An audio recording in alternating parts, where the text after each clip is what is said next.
Bonjour à tous et bienvenue sur Blend Érudit. Dans le tutoriel d'aujourd'hui, nous allons essayer de réaliser un salon avec Cycles. Donc ceci est une image du salon que j'ai réalisé lorsque je préparais ce tutoriel, et si tout se passe bien, à la fin nous devrions à peu près obtenir la même image. La seule différence se situera au niveau des textures, car j'ai utilisé des textures qui ne sont pas facilement trouvables sur internet, et je vais vous donner des textures que l'on peut aisément trouver sur Google Images ou sous des sites comme cgtexture.com. Alors la première texture qu'il nous faut télécharger, c'est la texture du sol. Donc pour cela, il faut taper sous Google Images Wood Floor Seamless et vous téléchargez cette texture. Voilà. La deuxième texture est la texture pour le tapis. Donc pour cela, nous retournons sous Google Images et on tape Carpet Seamless Texture et on télécharge celle-ci. La troisième texture est une texture pour la lampe. Donc on tape pour cela Table Lamp Texture et on télécharge la première qui apparaît. Ensuite, il nous faut une texture pour la rue que l'on voit depuis la fenêtre. Donc pour cela, on va sur le site cgtexture.com et sous ce site, on clique sous Buildings, Neoclassical et on télécharge celle-ci. Voilà. Ensuite, il nous faut des petites textures pour les tableaux que nous allons insérer dans notre scène. Donc pour cela, on va sur Google Images et on tape Black and White et on télécharge 4 images de notre choix. On tape également Flowers et on télécharge 2 images de notre choix. La dernière texture qu'il nous faut télécharger, c'est une texture pour un magazine. Donc on tape 3D Magazine et on pourra ainsi insérer un petit magazine dans notre scène. Moi j'ai téléchargé celle-ci. Voilà, nous avons donc toutes les textures. Nous pouvons donc commencer notre scène. Donc, pour commencer, il nous faut activer Cycles. Voilà. On supprime également le cube et la lampe de notre scène et on se retrouve avec une scène complètement vierge, si ce n'est la caméra. Alors, le premier élément que nous allons modéliser est la fenêtre. Donc pour cela, on ajoute à notre scène un nouveau plan. Et on fait tourner ce plan de 90 degrés de manière à ce qu'il soit de face. Voilà. Il nous faut également étirer légèrement notre plan de manière à ce qu'il ait une forme rectangulaire. Comme ceci. Alors, pour modéliser notre fenêtre, nous allons essentiellement utiliser la fonction Extrude, c'est-à-dire la touche E. L'objectif à ça va être de créer plusieurs bords de manière à ce que notre fenêtre ressemble à celle qui se trouve sur cette image. Donc ça va être un travail assez répétitif mais qui offre des résultats assez intéressants. Donc je vais vous montrer déjà comment modéliser le premier bord. Donc on se place en vue du dessus, on appuie sur E et on tire le tout légèrement vers l'extérieur. Voilà, on a une face qui s'est formée au milieu, on la supprime et on remarque que nous avons donc le début de notre bord qui est apparu. On resélectionne les contours extérieurs, on se place en vue de face, on appuie à nouveau sur E et on étend légèrement le tout avec la touche S. Voilà, on se replace en vue du dessus et on rabat le tout vers le point de départ. Voilà, nous avons donc modélisé notre premier bord.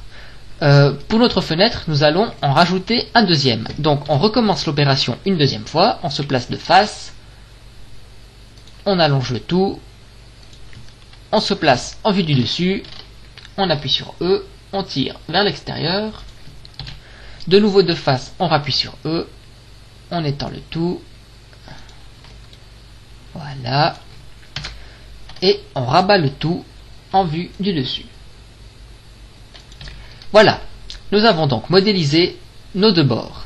À présent, on va pouvoir modéliser les bords extérieurs, car là nous avons modélisé les bords intérieurs. Donc pour cela, on retourne en mode Edit, on rappuie sur E et on étend de manière beaucoup plus significative notre fenêtre. Voilà. La partie du bas, on la tire beaucoup plus vers le bas, comme ceci. Et donc nous pouvons sélectionner les bords extérieurs. Donc en vue du dessus, on appuie sur E, on tend vers l'extérieur. Voilà, de nouveau de face, on recrée notre bord, comme ceci. Et là, on retourne en vue du dessus. Et normalement, si on faisait les mêmes bords que précédemment, on devrait, en appuyant sur E, tirer vers l'intérieur. Je vous propose de tirer plutôt vers l'extérieur, de manière à faire une petite variation et à ne pas fatiguer le regard. Donc, au lieu de tirer vers l'intérieur, je vous le répète, on tire vers l'extérieur.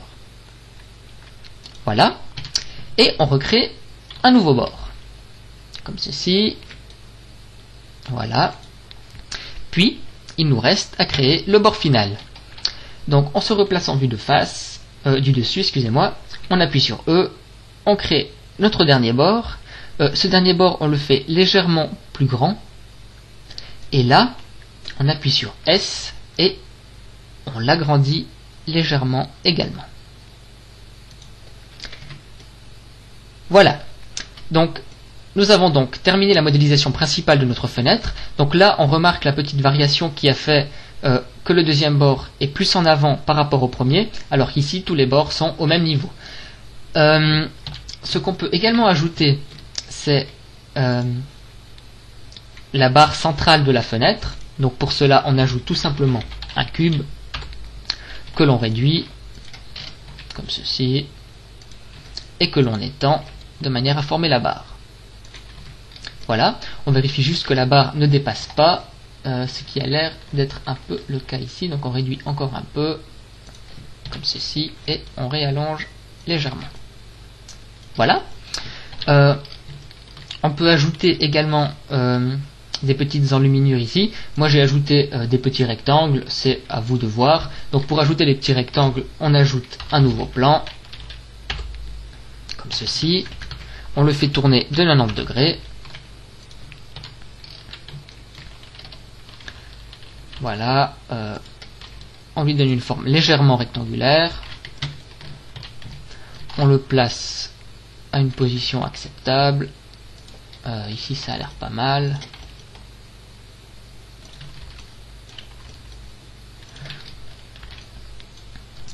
Ouais. On supprime uniquement les faces. Voilà.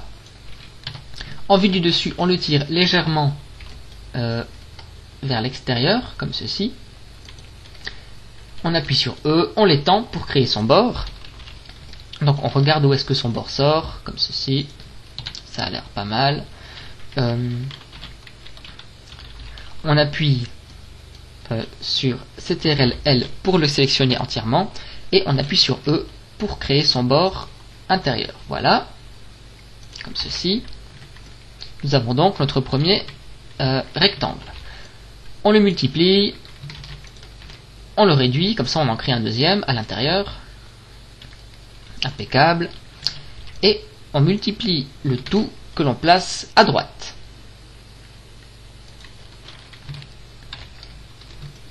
Voilà, nous avons donc terminé la modélisation de notre fenêtre. Maintenant, un des principaux éléments qui nous saute aux yeux lorsque l'on observe notre fenêtre, c'est qu'elle n'est vraiment pas agréable à regarder. Tout est beaucoup trop rectangulaire, on a du mal à distinguer les différents éléments. Donc, pour corriger cela, Blender offre un modificateur qui s'appelle Bevel. Et donc, que fait Bevel ? Bevel arrondit tout ce qui est rectangulaire et offre ainsi beaucoup plus de détails à notre objet. On peut le voir ici sur notre bord qui était auparavant complètement rectangulaire. Donc, on va utiliser ce modificateur. Il nous faut juste modifier son taux d'arrondissement de 0.1 à 0.01. Voilà. Et si, comme moi, vous avez envie d'ajouter encore plus de détails, vous pouvez ajouter par-dessus un deuxième bevel à 0.1. Voilà. Donc là, on peut voir qu'on a énormément plus de détails que sur l'objet que nous avons modélisé. Donc, nous avons terminé notre fenêtre et nous allons pouvoir commencer la modélisation de la salle. Alors, pour modéliser notre salle, il nous faut commencer par placer notre fenêtre sur l'axe central, comme ceci. Ensuite, en vue du dessus, on éloigne notre fenêtre de l'axe dans cette direction. Voilà. À présent, si on observe donc l'image dont nous nous inspirons, on remarque que nous avons 3 fenêtres. Donc il va falloir multiplier 2 fois notre fenêtre, et pour cela on va utiliser la touche Alt-D. La différence entre Alt-D et Shift-D, c'est que Alt-D permet de garder les mêmes propriétés de l'objet, c'est-à-dire que si on modifiera plus tard un des objets qui aura été multiplié avec Alt-D, la modification sera effectuée sur tous les objets. Donc plus tard, par exemple, on va ajouter un matériel à notre fenêtre, on l'ajoutera à une seule fenêtre et la modification sera effectuée sur toutes les fenêtres. Ça permet de gagner beaucoup de temps. Donc on multiplie notre fenêtre en utilisant Alt-D, comme ceci, et on la fait tourner de 20 degrés. Voilà. On colle nos 2 fenêtres.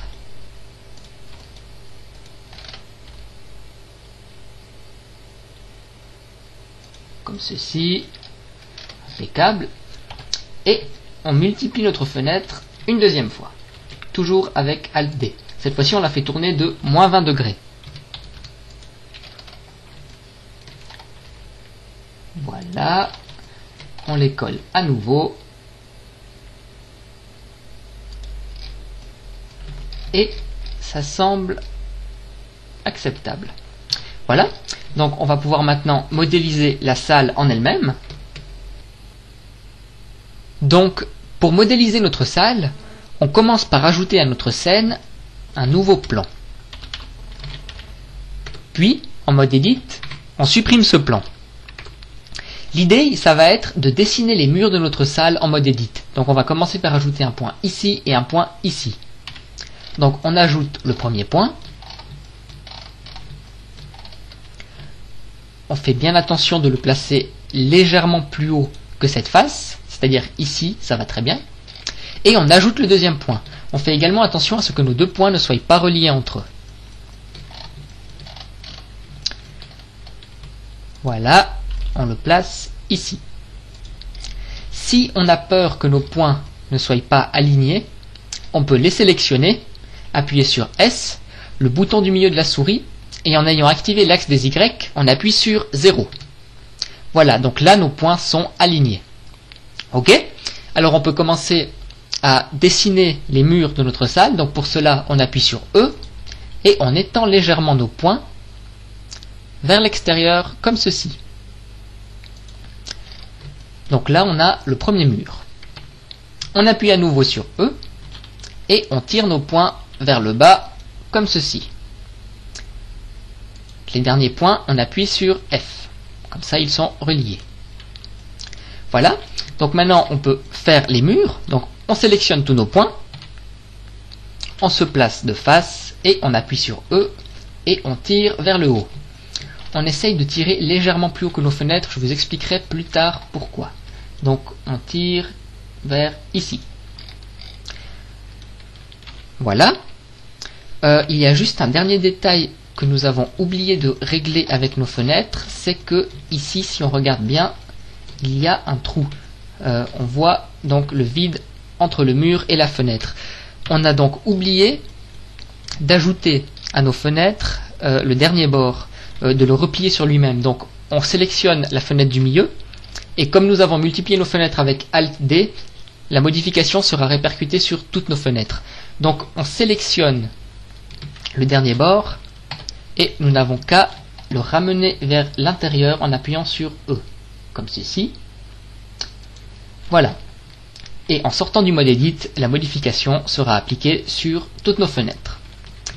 Voilà. Donc là, le mur est fermé.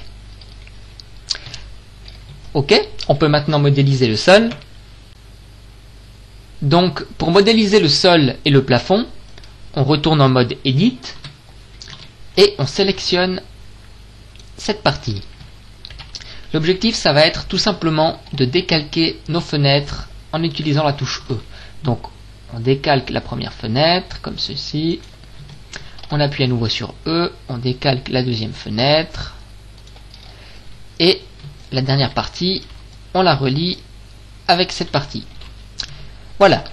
Donc là, nous avons des faces qui sont apparues sur nos fenêtres. C'est absolument pas ce qu'on veut. Donc, on supprime juste les faces. Donc, on appuie sur Delete, Only Face. Et on supprime également ces 2 lignes ici. Donc, Delete Edges.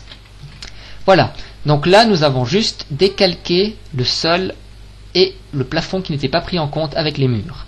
Donc pour les créer, il suffit de les sélectionner indépendamment. Donc on sélectionne le plafond et on appuie sur F, et on sélectionne le sol et on appuie également sur F. Voilà, comme le sol aura un traitement un peu particulier, il va falloir ajouter la texture de bois. Je vous propose d'appuyer sur P et donc de le détacher de l'objet. Donc là nous aurons deux objets, c'est-à-dire les murs et le plafond et le sol. Voilà. Un dernier élément qu'il nous reste à modéliser pour notre salle, ce sont les petites variations que j'ai réalisées ici et ici. Donc pour les réaliser, on retourne en mode Edit avec notre salle et on sélectionne le plafond. Voilà. On le multiplie en appuyant sur Shift D et on sépare la copie de l'objet en appuyant sur P.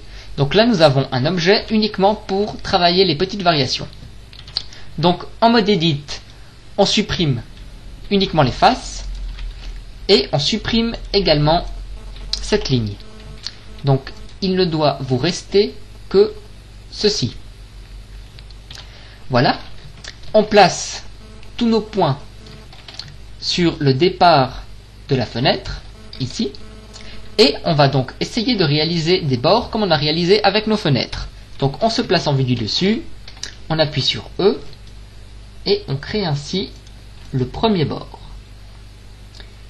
Voilà, on se place en vue de face, on tire le bord vers le haut, et on va essayer donc de réaliser trois bords en escalier. Donc on se replace en vue du dessus, on appuie à nouveau sur E, on crée le deuxième bord.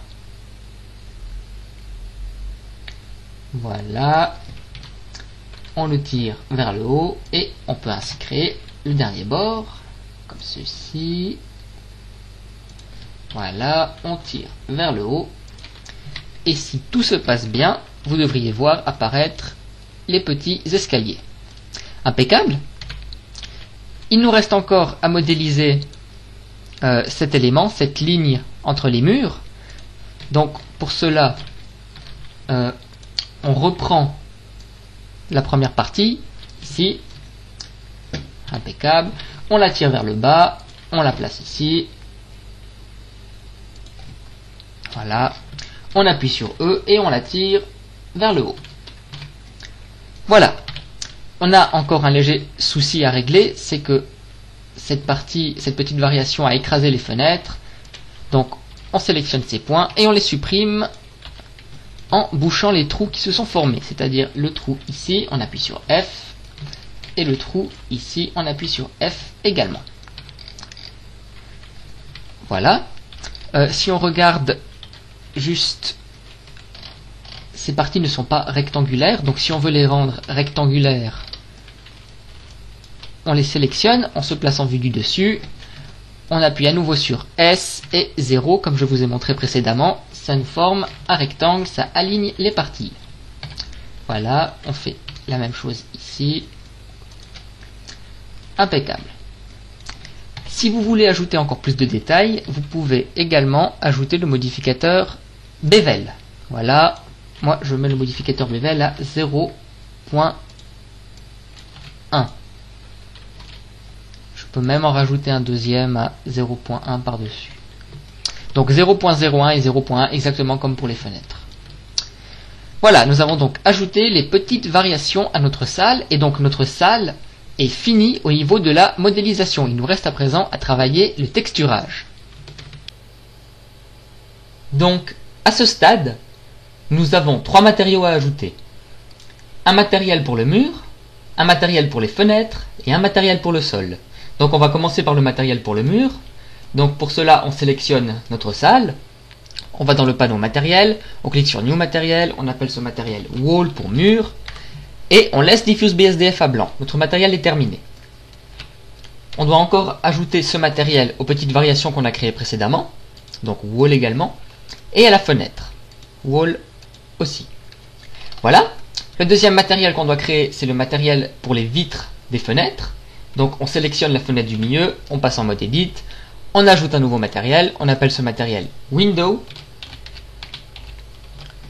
Et ce matériel sera constitué d'un mix shader qui contiendra un transparent BSDF et un glossy BSDF. Le facteur sera 0.1. Ça veut dire que 10% sera du glossy, c'est-à-dire le reflet, et 90% sera du transparent. Le bruit du glossy doit être à 0. Voilà, donc le matériel est terminé. On lui met juste une couleur légèrement bleue pour vérifier qu'il sera bien appliqué à la bonne face.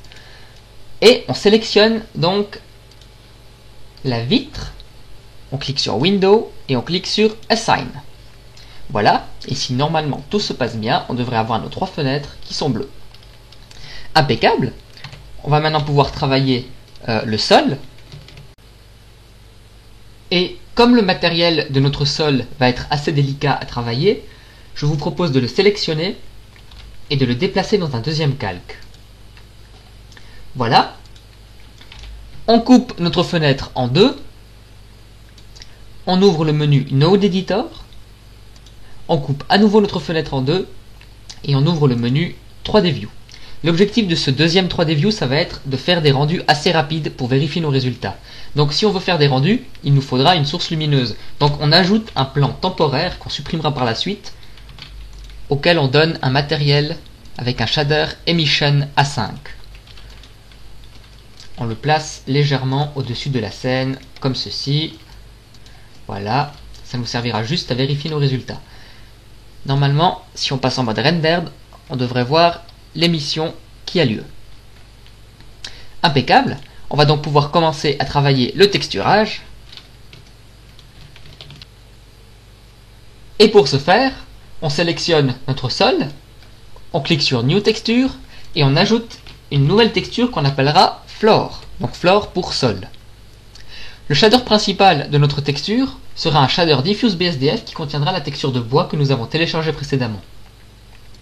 Donc on clique sur Color, on ouvre Image Texture, on ouvre la texture de bois.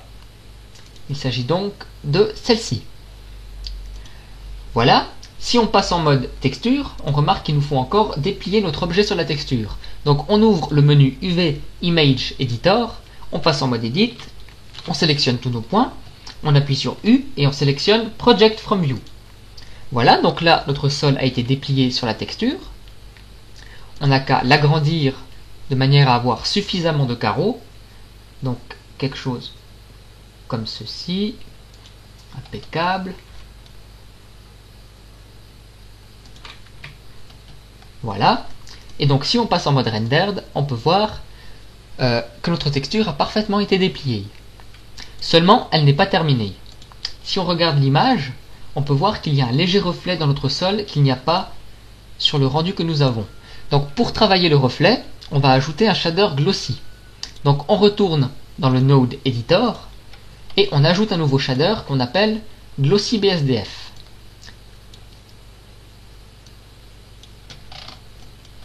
Voilà. Le bruit du glossy sera à 0.05. Et pour fusionner nos deux shaders, on va ajouter un mix shader.